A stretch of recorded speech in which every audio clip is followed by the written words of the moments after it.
Yaani wewe umewekeza kwenye kitambi chako, yaani umewekeza for 5 good years. You have been invested for your stomach for a good 5 years. Plate after plate, January to December, food after foods, junk foods after junk foods, sweet drinks after sweet drinks, yani chochote kila ambacho kinaweza kuujenga mwili hovyo hovyo, wewe ndicho umekuwa ukila for good 5 years, yani kwa miaka mizuri mitano. And then after 1 month, 1 month, 8 weeks, 12 weeks, you want it to be destroyed.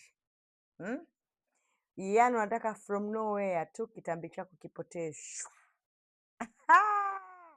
My friend, kitambi ni biolojia. Yaani kama vile ambavyo wewe mwenyewe ulikuwa unakiwekezea kidogo kidogo, kinakuwa kidogo kidogo, ndivyo hivyo hivyo kitaanza kutoka tena kidogo kidogo. Jamani, hata mtoto mwenyewe hazaliwi vup kazaliwa. Anakaa miezi mingapi? 9 ili aweze kukua. Wewe umelea kitambi miaka 5, alafu mwezi mmoja unaniambia Zuri, mbona sipungui? Wewe kubali ukae kwenye mchakato tena, ikiwezekana for good 5 years. Ukianza umeenda miaka 5, utaanza kurudi miaka 5. Yaani hiyo ndo ukweli. Hiyo ni kisayansi, ni kibiolojia. Ndio maana kupungua sio mchakato wa siku moja, wiki 2, mwezi mmoja.